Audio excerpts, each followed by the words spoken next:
Deer student, welcome back to the pharmastead academy. So dear student, আজকের ভিডিওতে আমরা mainly কথা বলবো যে জিলেট 2024-এর এখনো পর্যন্ত কোনো রেজাল্ট আসার কোনো ডেট আমাদের দেখা যাচ্ছে না ওয়েবসাইটে। ফার্দার কি প্রসেস হবে সে রিলেটেড কোনো ইনফরমেশন নেই। কিন্তু এই মুহূর্তে দাঁড়িয়ে যেটা সব থেকে বেশি ইম্পর্টেন্ট সেটা হচ্ছে যে ডকুমেন্টসগুলো যেগুলো লাগবে অ্যাডমিশনের সময়, সেই ডকুমেন্টসগুলোকে রেডি করে নেওয়া। কারণ ডকুমেন্টসের জন্য অনেক সময় অনেক স্টুডেন্টদের বিভিন্ন সমস্যার সম্মুখীন হতে হয়, প্রচুর সমস্যায় পড়তে হয়।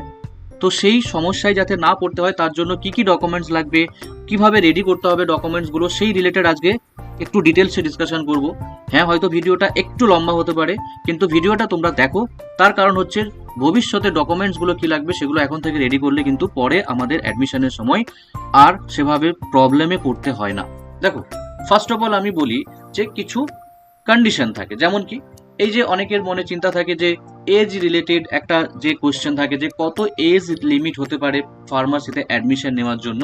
তো বেসিক্যালি ফার্মাসিতে যে ল্যাটারাল অ্যাডমিশন, সেই ল্যাটারাল অ্যাডমিশনে বেসিক্যালি এখানে বলাই আছে there are no upper age limit. Upper age limit সাধারণত এখানে কিছু নেই। যেমন হচ্ছে বিএসসি ক্যান্ডিডেটদের মানে ইঞ্জিনিয়ারিং এর জন্য যেভাবে বলা থাকে যে 27 ইয়ার্স বা এরকম কিছু, তো ফার্মাসির জন্য এরকম কিছু মেনশন নেই। তো সেখানে আমরা 27, 28, 30, 35 এই পর্যন্ত চাইলে অ্যাডমিশন নিতে পারে, এজ লিমিট কিছু নেই।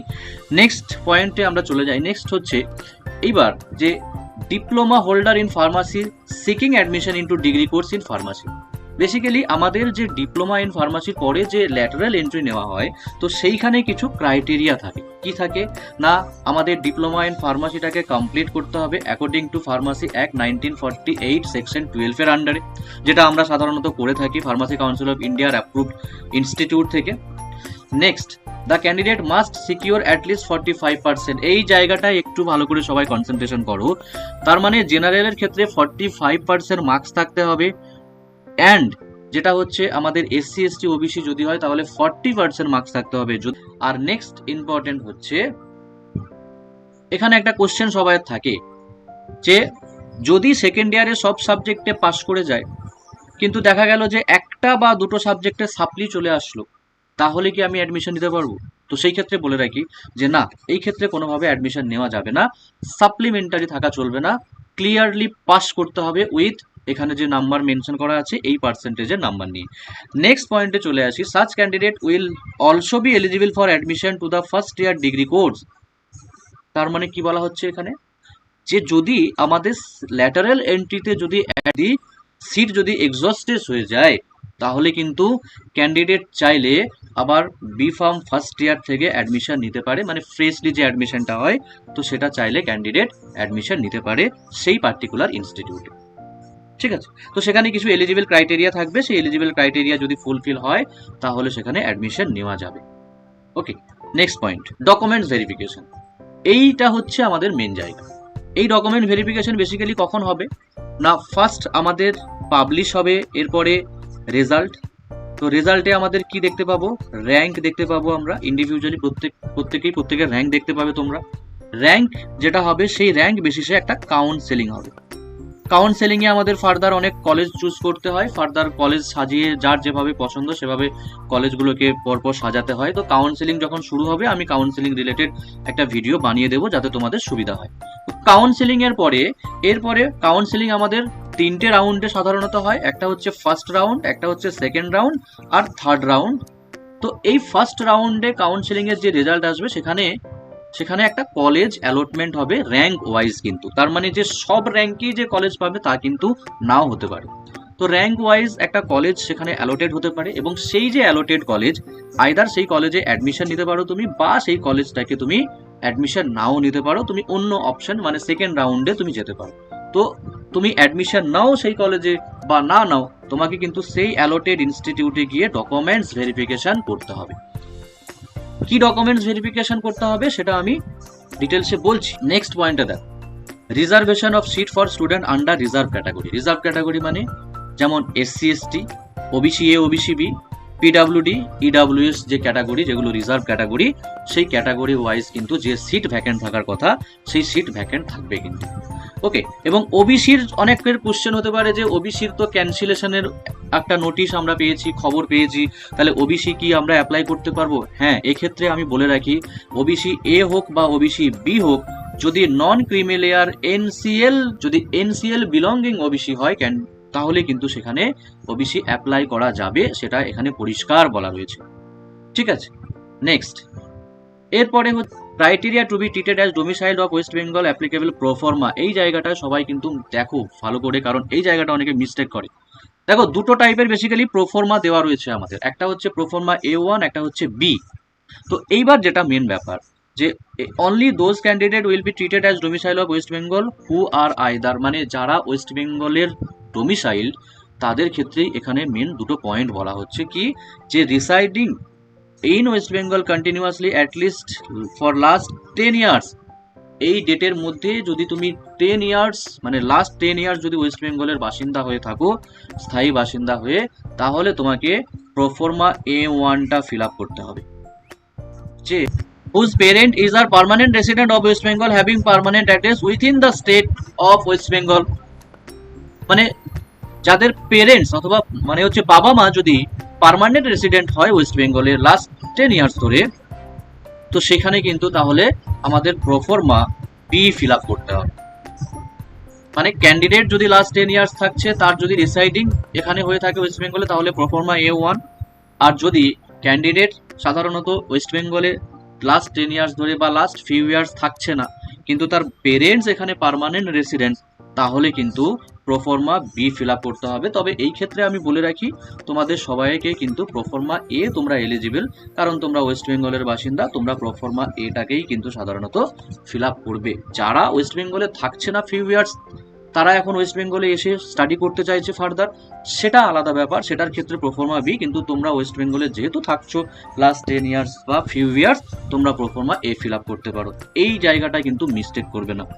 এই যে প্রোফর্মার কথা বললাম, এই প্রোফর্মাটা তোমরা পাবে কোথায় না, আমরা যদি ওয়েস্ট বেঙ্গলের যে জয়েন্ট এন্ট্রান্স বোর্ড সেই অফিসিয়াল ওয়েবসাইটে যাই, অফিসিয়াল ওয়েবসাইটে যাওয়ার পরে আমরা যদি দেখি, তাহলে এই জিলেট সেকশনে আসার পর এইখানে আমরা কিন্তু আমাদের যে ইনফরমেশন বুলেটিন যেটা ছিল, এই ইনফরমেশন বুলেটিন যদি আমরা ডাউনলোড করি, তাহলে ঠিক এর একটু লাস্টের দিকে পেজে আমরা দেখতে পাবো আমাদের প্রোফর্মাটা। তো তোমরা চাইলে এখান থেকে ডাইরেক্টলি প্রিন্ট আউট করতে পারো, এখান থেকে চাইলে প্রিন্ট আউট করতে পারো এই প্রোফর্মা A1। প্রোফর্মা A1টা কাকে দিয়ে ফিল আপ করবে সেটা আমি বলে দেবো, এবং এই যে প্রোফর্মাটা ফিল আপ করে তোমরা রেডি করে রাখবে আগে থেকে, কারণ এই প্রোফর্মা অনেক সময় যে অথরিটিকে দিয়ে সাইন করতে হয়, সেই অথরিটি অনেক সময় অ্যাভেলেবেল থাকে না। অ্যাডমিশনের সময় তোমাদের একটা টাইম দেওয়া থাকে অ্যাডমিশনে, সেই টাইমের মধ্যে তোমরা না সাবমিট করতে পারলে অনেক সমস্যা দেখা যায়। তো তার জন্য প্রোফর্মাগুলো সাধারণত 3 মাস মিনিমাম ভ্যালিড থাকে। তো আশা করা যায় আমাদের 3 মাসের মধ্যে রেজাল্ট, র্যাঙ্ক, কাউন্সেলিংও শুরু হয়ে যায়। ওকে, তো এবার আসি আমাদের এই জায়গাটাতে। এখানে দেখো যেটা মেন জায়গা আমি বলে দিচ্ছি, প্রোফর্মাটা A1 যেটা, সেই প্রোফর্মা A1 এর পেজটা তোমাকে দেখিয়ে দিলাম, সেটা প্রিন্ট আউট করবে এবং সেটা যেখান থেকে ইস্যু করতে হবে, যেমন হচ্ছে ডিস্ট্রিক্ট ম্যাজিস্ট্রেট বা additional district magistrate, deputy magistrate, deputy collector, sub divisional officer, block development officer, এদের থেকে করতে পারো। বা otherwise superintendent of police, additional superintendent of police, sub divisional police officer, deputy superintendent police, এদের থেকেও করা যেতে পারে। পরে হচ্ছে যে আমাদের যে বাকি ডকুমেন্টস, যেমন হচ্ছে SC ST যেগুলো, যেমন SC ST সার্টিফিকেট কোথা থেকে ইস্যু হতে হবে, SC ST সার্টিফিকেট যে কোনো জায়গা থেকে ইস্যু হলে চলবে না, কিছু পার্টিকুলার জায়গা থেকে ইস্যু হতে হবে, যেমন সাব ডিভিশনাল অফিসার মানে SDO, যদি কলকাতা হয় কলকাতা ছাড়া বাকি, এক্সেপ্ট কলকাতা বলেছে মানে কলকাতা এরিয়া ছাড়া বাকি জায়গার SDO থেকে। আর ম্যাজিস্ট্রেট থেকে মানে হচ্ছে যে district welfare officer, Kolkata and x officio joint officer, এই যে জায়গাগুলো থেকে কলকাতা মিউনিসিপ্যালিটি এরিয়ার যে বা department in case of joint director যেগুলো এক্স অফিসিও, এদের থেকে আমাদের এই SC ST সার্টিফিকেটটা ইস্যু হতে হবে। নেক্সট এরপরে হচ্ছে ওবিসি এ, ওবিসি বি সার্টিফিকেটটা ইস্যু কোথা থেকে হতে হবে না, এটাও আমাদের সাব ডিভিশনাল অফিসার থেকে, সাব ডিভিশন অফিস থেকে আমাদের এটা কিন্তু ইস্যু হতে হবে। বা ইন কেস অফ কলকাতার ক্ষেত্রে যদি হয়, তাহলে সেখানে government, state government by modification authority accordingly the district welfare officer Kolkata ex officio joint director BCW department has been, সেখানে সার্টিফিকেট দেবে। এক্সেপ্ট কলকাতা মানে কলকাতার বাইরে যেখানে, সেগুলো সাব ডিভিশনাল অফিসার থেকে, SDO অফিস থেকে যেগুলো, সেটা ইস্যু হতে হবে।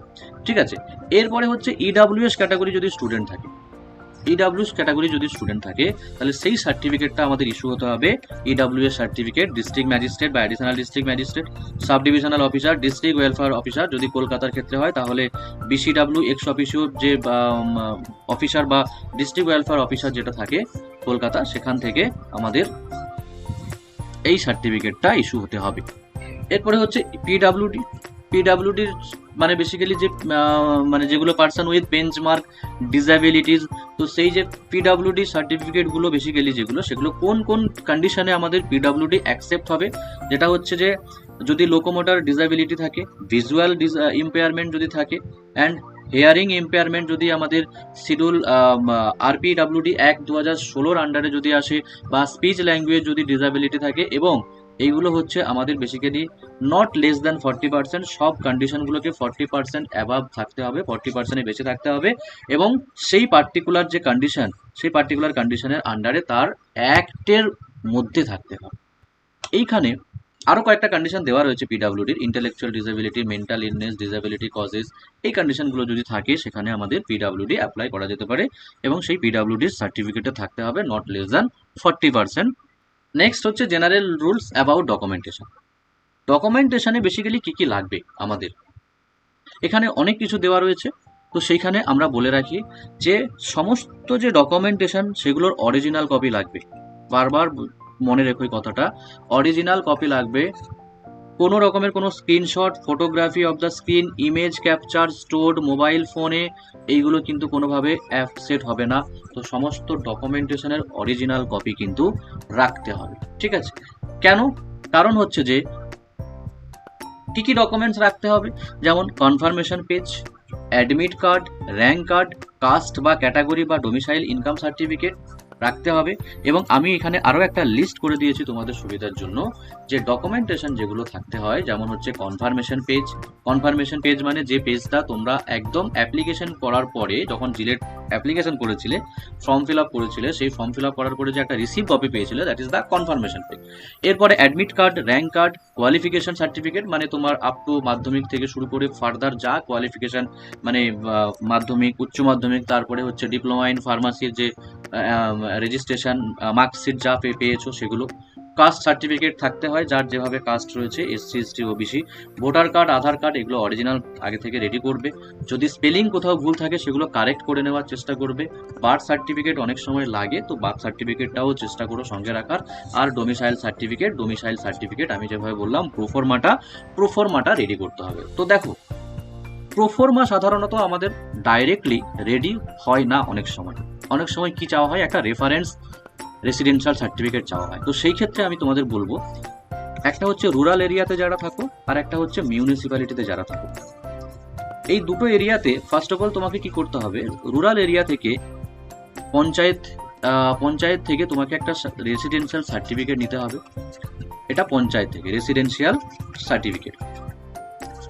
এই রেসিডেন্সিয়াল সার্টিফিকেট তুমি পঞ্চায়েত থেকে নেওয়ার পরে সেটাকে নিয়ে গিয়ে তোমাকে ই ডিস্ট্রিক্ট পোর্টালে আপলোড করতে হবে, মানে অ্যাপ্লাই করতে হবে বিডিও থেকে রেসিডেন্সিয়াল সার্টিফিকেট পাওয়ার জন্য। তো এটা করবে কিভাবে, নর্মালি আমাদের বিভিন্ন সাইবার ক্যাফ থাকে, সাইবার ক্যাফে গিয়ে তোমরা করতে পারো।